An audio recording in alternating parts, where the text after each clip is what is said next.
Қазақтың соңғы ханы Кенесарының жанына еріп, тәуелсіздік жолында аяусыз күрескен батырлар көп еді. Олардың ішінде ерліктері ел аузында сақталған Ағыбай, Бұқарбай, Иман, Шәкір, Жәуке, Төлебай, Жанайдар, Бұғыбай деген батырлар бар еді. Ал солардың арасында Кенесарының оң қолы Наурызбай батырға ақылшы болған, есімі ұранға айналған, шұбырт балы руынан шыққан Ағыбай батырдың орны ерекше болатын. Бірақ Ағыбай батыр Кенесары қырғыздардың қолына түскенде, ханның інісі Наурызбайды жалғыз жіберіп, өзі қалған әскермен жау қоршауын бұзып шығып кетеді. Батыр мұндай қадамға неге барды деген сұрақ қай-қайсымызды болса да мазалары анық.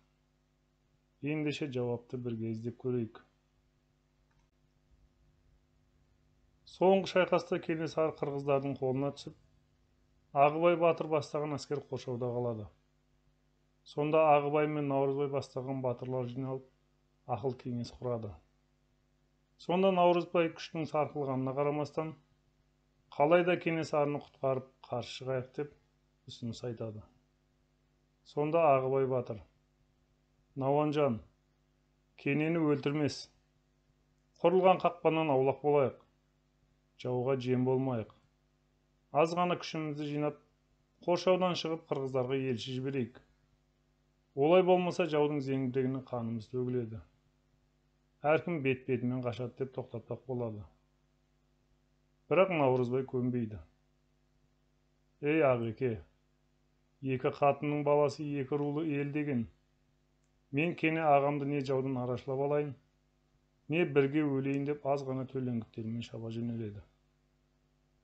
Ағыбай батырдың үлкен баласы Амантай: түйе үйелесе тұрмайды, төре қисайса түзелмейді деген. Сен ақылыңды айттың, төрелер тыңдамады. Өздері білгенін істесін деп тізгіннен ұстап қалған екен. Тұтқынға өзі келіп түскен інісін көрген Кенесары: бекер болды-ау. Сен ат үстінде жүргенде бұлар маған ештеңе істей алмас еді. Енді бәрі бітті деген екен. Сөйтсе соғыстың зардабынан сескенген қырғыздар Кенені босатпақ болып отыр екен. Наурызбай қолға түскен соң екеуін де өлтірген. Зерттеушілер Ағыбайдың қолды бос қырғыннан, өлімнен құтқарып қалғанын айтады. Төрелерді тұтқыннан босатып аламыз деген ой болғанын жазады. Алайда қазақ әскерінің екі бірдей төресі қолға түскеннен кейін қырғыздар екеуінің де басын алады. Қазақ соңғы ханнан осылай айырылады. Ал Ағыбай батырдың өзегінде өкініш кеткен екен. Кенесары хан қырғыздарды еш уақытта жау санаған жоқ еді. Оның басты жауы Қоқан және алды осында келіп жеткен орыс әскерлері болатын. Сондықтан да ол Қоқанға қарсы бірігіп соғысуға ұсыныс жасап, қырғыздарға 6 мәрте елші аттандырған. Бірақ қырғыздар Кенесарының бірлікке ұмтылған бірде-бір қадамын қолдамаған. Сын сағатта қырғыз манаптары қазақтарға қол ұшын беру былай тұрсын, Қоқан езгісінде отырған өз халқында сатып кетіп отырған екен. Керісінше Қоқандармен әскери одақ құрып, Кенесарының басын алып береміз деп орыстарға ант берген. Кенесарының басқан ізін орыс генералдарына жеткізіп отырған. 1846 жылы жаз айларының бірінде 1000 қаралы жасағымен Кенесары қырғыздарға бет алады. Хан солтүстік қырғыз манаптарының өзіне бағынуын талап етеді. Қырғыздың орман бастаған манаптары тайпа өкілдерінің кеңесін шақырды.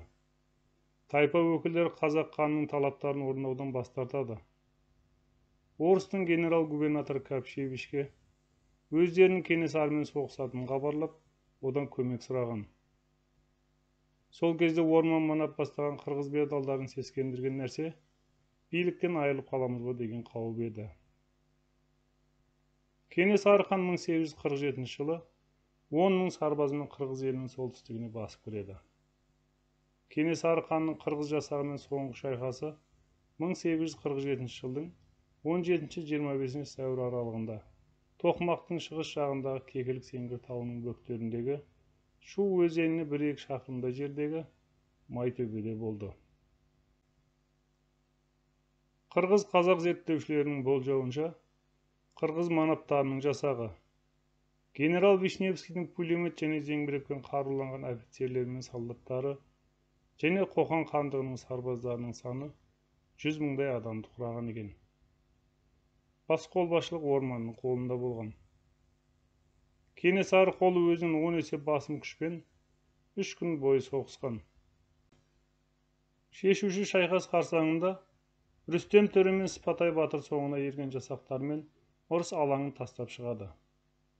Бұл оқиға Кенесары қозғалысын тұйыққа тіреген тарихи оқиға болатын. Бұл соғыста Иман, Бұғыбай, Бұқарбай, Құрман батырлар опат болды. Қырғыздардың қолына 1000-нан аса қазақтар тұтқынға түсті.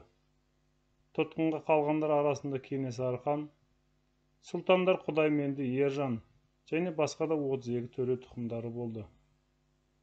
Бұл тізімде тұтқынға түскен ағасы Кенесарының құтқаруға келіп, қолға түскен Наурызбай төре де бар еді.